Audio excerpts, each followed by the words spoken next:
بسم الله الحمد لله رب العالمين والصلاة والسلام على رسوله الأمين وعلى آله الطيبين الطاهرين أما بعد زكاة الفطرنا تاجنت وچن بتوسن ملكوية من ملكته هنا كبزو عندما هتوج زكاة الفطر بتملكته ጥያቄዎች ይሰነዘራሉ ከነዚህም ጥያቄዎች መካከል አንደኛ ሩዝን ማውጣት ይቻላል ሁለተኛ በሚበላ ፈንታ ገንዘብን ብናወጣስ የሚሉ ጥያቄዎች ይገኙበታል ሌሎችም ጥያቄዎች ከመኖራቸው ጋር ወንድም እህቶች በመጀመሪያ ልንገነዘበው የሚገባ ነገር ዘካተል ፍጥር ማውጣት ግዴታ መሆኑን ነው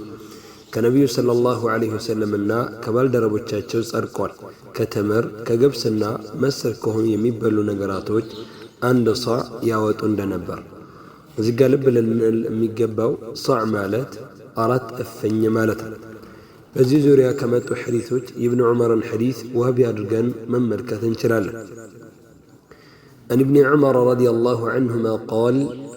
فرض رسول الله صلى الله عليه وسلم زكاة الفطر صاعا من تمر أو صاعا من شعير على العبد والحر والذكر والأنثى والصغير والكبير من المسلمين وأمر بها أن تؤدى قبل خروج الناس إلى الصلاة متفق عليه زكاة الفطر وينم زكاة ما زكيت بين من دنه زكاة كجزيو ما زكيت يفكرم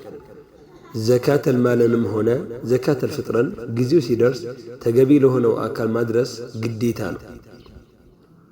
زكاة الفطر يمست بتجزي كعيد الصلاة بفيل يعيد النجات لاي وينم يعيد الليلة لاي يهمالت يعيد وازي مالاي مالت بتلمدو جبر اللاي يتبالى بميتر ولا ليت مالت زكاة الفطر لليلة هجر موطاتها اللوبيين من دنو بلاج أن تمراج أمي هنا عند سو بمينو ربت هجر ليلة لو تجبي لهنو أكلاتوش موطاتون نجرجر لليلة هجر انديست يميادر قط نجراتوش كارلو تشجر اندليلو علمو تشسك متالو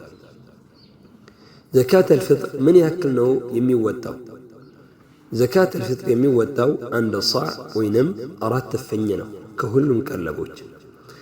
زكاة الفطر كمي بلا إليك ببر موطات يالو بيين من دنو زكاة الفطر بجنز موطات تقبيا يدلا أبزانيا علموش بزيها قوم ليناتشو زكاة الفطر بجنز موطات تقبيا يدلا ምክንያቱም ነብዩ ሰለላሁ ዐለይሂ ወሰለምና ባልደረቦቻቸው በገንዘብ ሳይሆን ከሚበላ ነገር ነበር ሲያወጡ የነበር ስለዚህ እነሱ በተጓዙበት ልንጓዝ ይገባል ዘካት الفطرን ከሩዝ ማውጣት ያለው ብይን ምንድነው ሼክ ቢን ባዝ አላህ ይዘንላቸውና እንዲህ ይላሉ ሩዝም ሆነ ሌሎች የሀገሪቱ ቀለብ ከሆኑ ነገራቶች ማውጣት ይቻላል እንዳውም ከሩዝ ማውጣት በጣም የተሻለ ነው ምክንያቱም ዛሬ ላይ ሰዎች ከሚጠቀሙበት ቀለብ መልካም የሚባለው ስለሆነ ምንጭ مجموع الفتاوى ومقالات بن باز بتاريخ 1408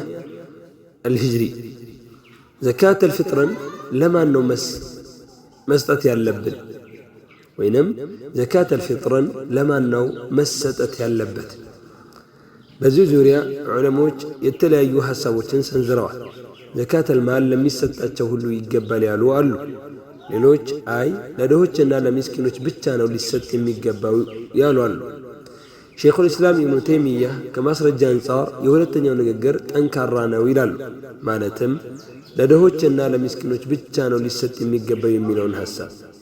مصدر مجموع الفتاوى እዚህ ጋር ልብ ልንለው የሚገቡ ሶስት ነጥቦች አሉ አንደኛ አንድ ሰው ዘካተል ፍጥርን ረስቶ መስጠት ባለበት ጊዜ ካልሰጠ ከዒድ ሶላት ሲመለስ ቢሰጥ ይበቃለታል ይላሉ ሼክ ኢብን ባዝና ሌሎችም ዘካተል ፍጥር መሰጠት ያለበት መጠን አንድ ሷዕ መሆኑ ግልጽ ነው ባይሆን ግና በኪሎግራም መስጠት ለሚፈልግ በዑለሞች የተቀመጠው የተለያየ ከሁለት ኪሎ ግራም አለፍ ብሎ እስከ 3 ኪሎ የተሰጡ ሐሳቦችን ልናገኝ እንችላለን ይህ የሆነው በጊዜው ኪሎ ግራም ስላልነበር ነው ሁለተኛ ደግሞ ሷዕ የስፍር እንጂ የክብደት መለኪያ ስላልሆነ ነው ስለዚህ የእህል አይነት ሲለያይ በስፍር ተመሳሳይ ቢሆን እንኳን በሚዛን ክብደታቸው ሊለያይ ይችላል አንድ ጣሳ ተምርና አንድ ጣሳ ዱቄት እኩል ኪሎ ክብደት እንደማይኖረው ማለት ነው። እዚህ ጋር ልብ ሊባል የሚገባው 3 ኪሎ ተደርጎ ቢሰጥ በላጭ መሆኑ ነው። ዘካተል ፊጥርን ከአንድ ወይም 2 ቀን ቀደም ብሎ መስጠት እንደሚቻል ዑለሞች ይገልጻሉ። هذا وصلى الله وسلم على نبينا محمد